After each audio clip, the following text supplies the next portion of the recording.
là xin nó cũng cho nên một sai ra lầu lũ trẻ bố thấu thấu cái gà chợ tôi nhớ lũ tết chợ nó giờ cho khai rồi cho India rồi cho nhớ lũ tết chợ nó chỉ mua tụi lòng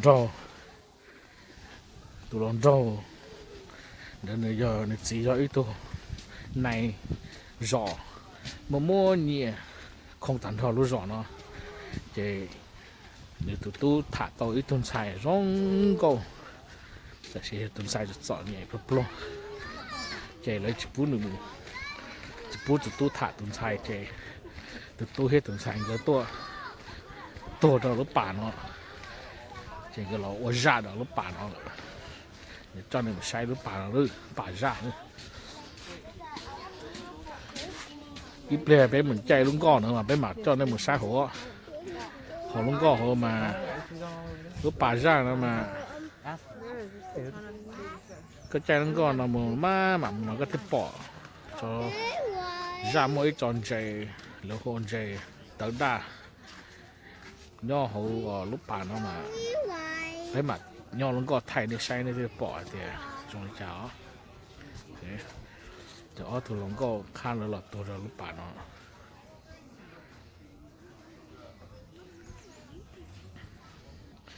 bây giờ mà chạy nó còn nữa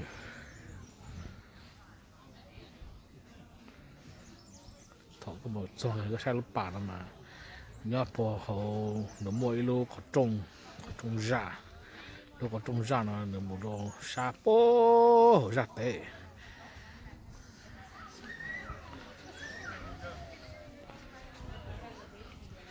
một xem đấy đấy bây cho nó mà sai bà ra nữa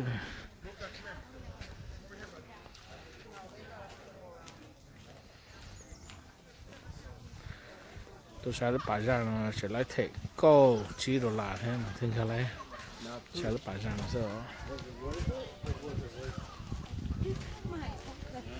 cái sai từ đây nó mà chín đá lên nữa tôi dành sự dành thế nữa tỏ lời để bà ra mà chốt xe sao thế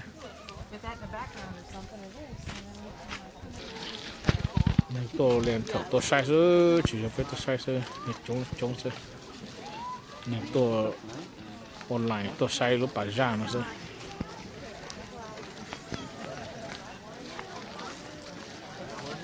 tôi cho nên mà sai bà ra sơ để tôi sai lúc bà ra nó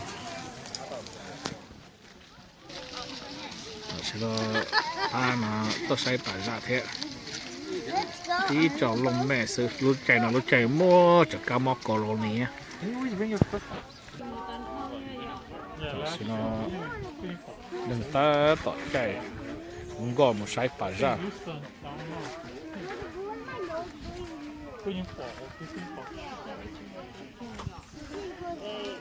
còn nếu mà chơi là mình đi bỏ chạy kia bự lù tí cho chạy nó lo thôi nữa chạy tá đa mà kia bự lù chạy lúc bà nó số chọn chạy nó rõ nó còn trông nó có tay ra cho nó sưng lạn đó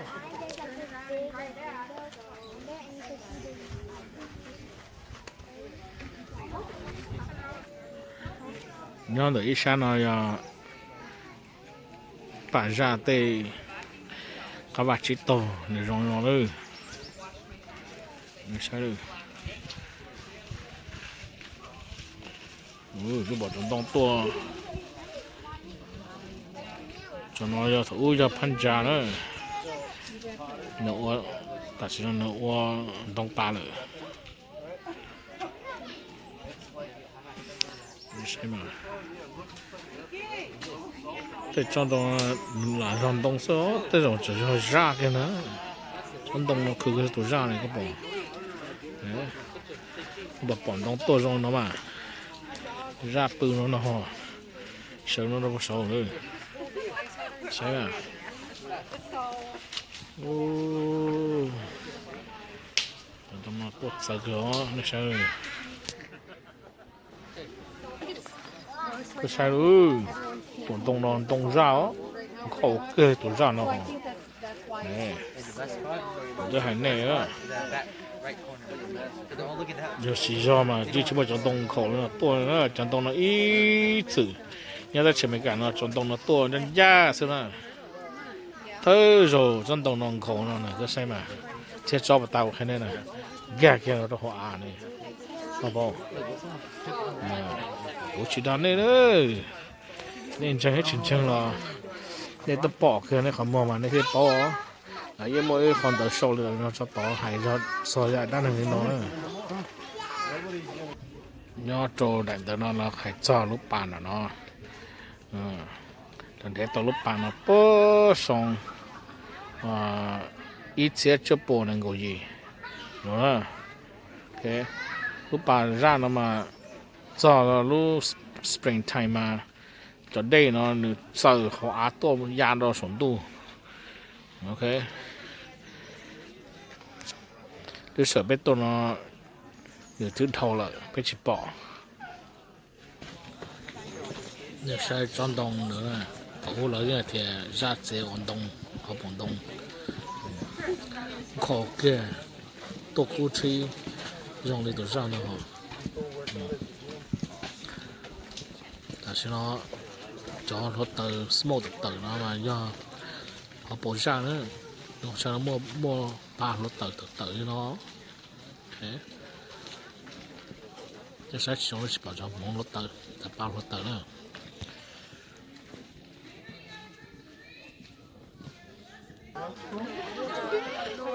đó hai tia nhớ là lúc bà đây nào mà chỉ một đây lọ từ lọ đó lúc bà đây nó lúc bà đây là như chừng khó liền nè tàu bùa sông lò lửa nè thế lúc bà đây nó mà chỉ một đây mua được hạt từ lửa chỉ một đây lọ cho nó đi theo một chỗ nhỏ lên đó lại hai tia có sai nữa đến tia thì xí mà to hơn có một kia là hơi chạy có block kia là hồ đi rồi sao mà mua đó office một số đó cổ xa phi có chỉ bỏ đi rồi có sao nên đến tia xứ thì có một cái ở đây lò để cái lò tàu lì nó mua này ở đây nó để expo ở đây nó cho họ mua cái plo rồi xứ nữa thì xí mấy cái expo thì đi nó mà nó ra á sao bà rong nó chỉ bông như bao rong này thì bà ra đấy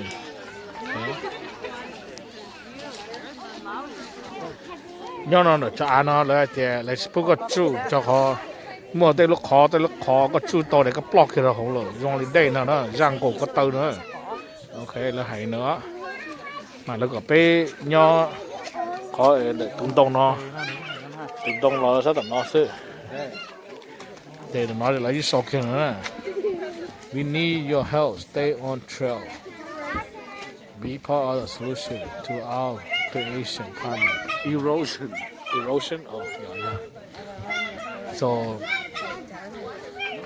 nó khai to thì nó chỉ xác khai có chứ chân còn này trong một tỏ xin là hai đến đó giờ là hai tiền nó mà có chú họ mà giờ bà ra rồi thì này nhân trai này cả to rồi so là chỉ có chú rồi chú nó chỉ có bỏ tới con rồi họ bỏ đông nữa tới lúc con nó họ có block nó họ liền nó thế rang cổ tiền cổ tơi nữa chính xác đấy.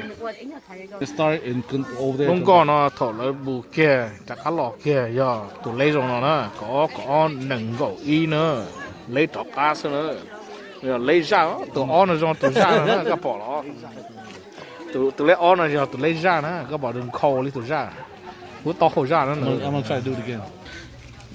Nó bị ta tỏng gà một đồ hồ luôn có nhưng một sai bà sa nữa nó còn nó thể có được làng gà của nó thế này thế có được là chạy có là thì hay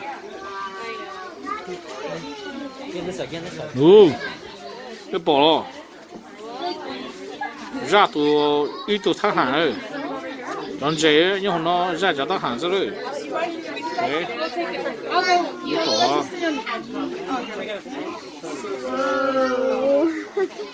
chả bỏ ít tụ hàng rồi ô ít tụ hồ nó đi lo rồi lo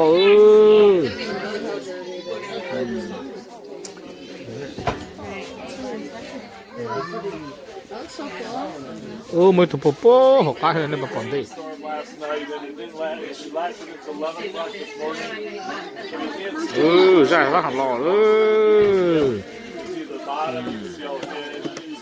Yep. The only place you're really going to be able to see anything is in the middle.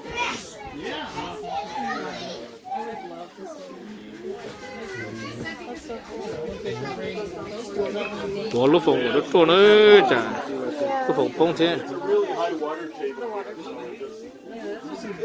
Oh, look at that one. Oh, look at that one over there.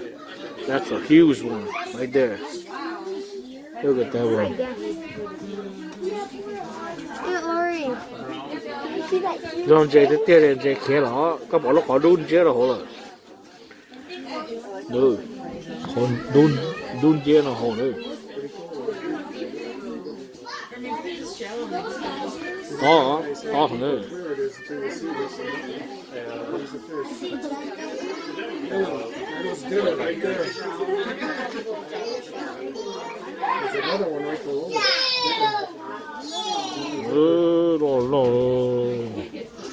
Bây giờ có hàng nó gió chờ lúc khó nó xưa giờ là chỗ nó chạy on chạy thôi, nó chưa on chạy thì hơi.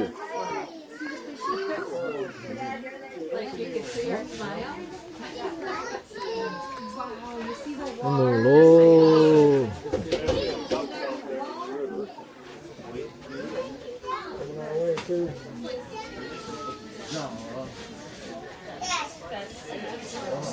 Nó sai rồi, có bỏ. To nó rồi. Nó sẽ là ô lô đây nó nữa. Mà mù xuống này, cái xe này, mà mù này. Bọn nó có ra cho để tự ra lúc chế thế đó. Có bỏ tôi có từ lòng thôi, có từ ra thế nào hả? Con chế mà ra trong đông đấy, để xem mà chỉ sang đấy.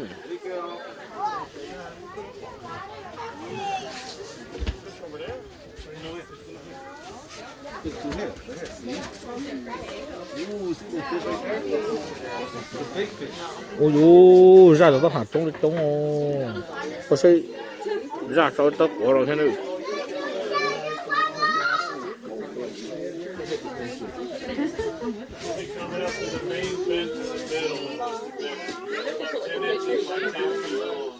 Bà ra rồi. Yeah.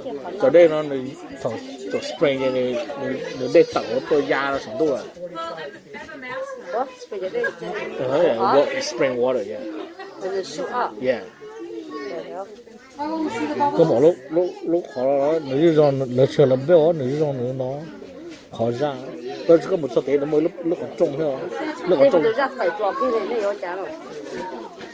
Hay tờ có lấy chỉ để tờ ra nó má mù thế này.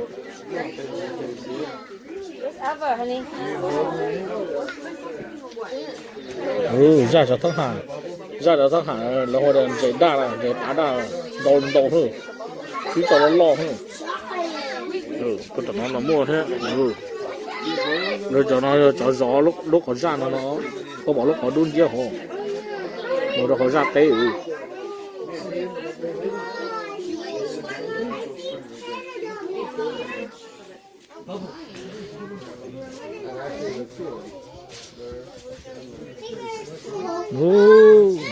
Đồ trông nó đồ trông nó đồ gió nữa.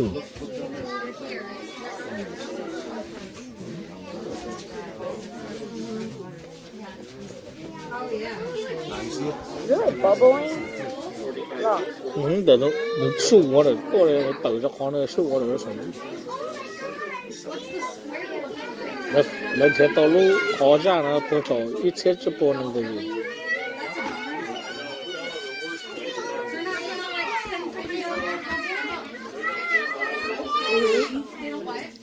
Thế rồi là cái bỏ để ra tẩy lúc nó tôi ra tẩy ít thế tôi sốc để ra là ấp lò thôi. Có bỏ lò. Còn cho số bỏ lù thế này, có bỏ.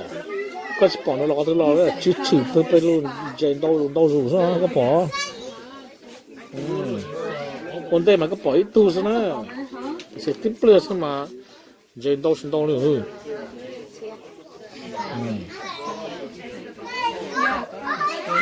lúc họ đu nó tỏ thì một hồi ra tê luôn thế bảo rồi cái cho say sao nó say nó lúc bán ra nó gạt cái rau hổ thế này rau hổ所以个保ra chọc bỏ tự We stay here for a second, then we go right back. Go put look for Jay on the yeah, right there. bữa thử mỗi lúc có trông nhá kia lúc có trông nhá nên da hồ lúc có trông nó có trông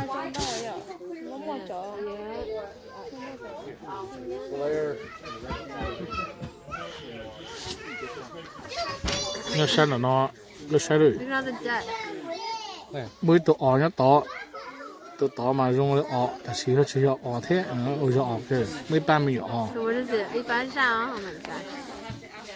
lúc bà nó có sao là một ọ cho chỉ một đó một ít tụ ọ thế ọ bị tụi mình nhiều đúng không thế ít tụ sẽ ọ một từ mà chỉ bỏ ha để tự tôi xí cái lấy chiếu nó ô lấy ya chia tự tôi xí nó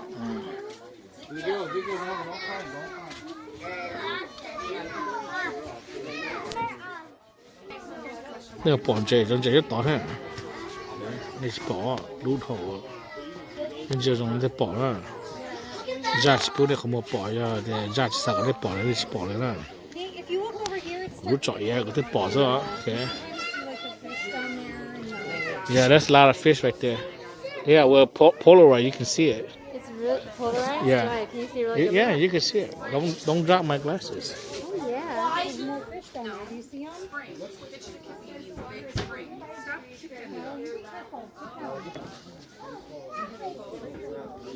pretty cool. 我热了，不是说我都看了，太哈，都是这哈，那个绑， No. Oh my god. 绑那个绑，都也是。晒了还融了，热晒成，这热都把热了，都把热了嘛，全部带都没了，全部带都老了，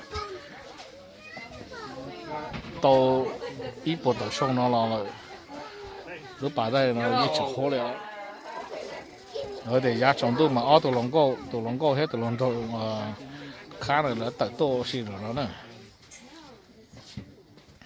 即係到龍哥對你8米就8點啦，這種啦。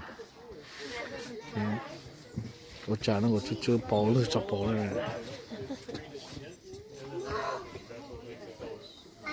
這龍咩先嘛，小綁架到很正哦，殺得的。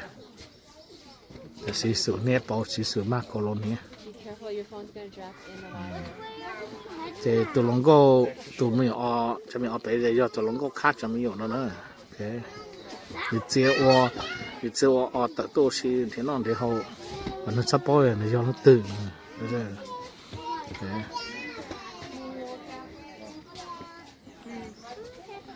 那lúc không吃饱，实在lúc看太多这就下不吃饱啊，搞准备的这lúc看那人得多的下。 nó lấy nước chỉ bao giờ chị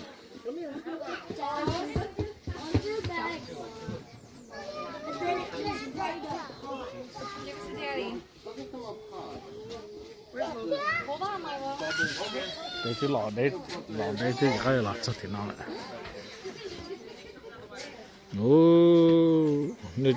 lúc khi mà anh để store của lúc chọn này của cái bỏ cho chọn để tàu ra tôi chọn nó mà có sử dụng lúc bây giờ Polaroid nó mà thứ này bỏ chọn để ra các thứ trên đâu rồi nếu mà bỏ ra trên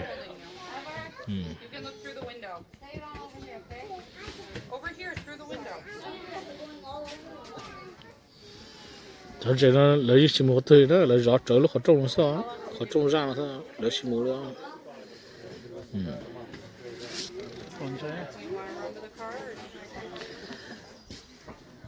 có cho đẩy ra mới của lúc nào mà có thể bỏ nữa cho phô lại con đấy trời ơi lo tụi đó mà sắp bán đỡ bao cho tỷ đỡ bao rồi Yeah, you can't. yeah cái sao mà lần nào có đông bỏ Oh yeah. nè xí còn nó khe to thì bỏ được theo Here. Yeah, you can't see. chỉ có củ hải thôi lo lo hỗ trợ cho nó để tôi ra ra整個咪就係嗰啲薄多。你如果嘅咗嘢我破路嚟，佢淨係呢薄thôi。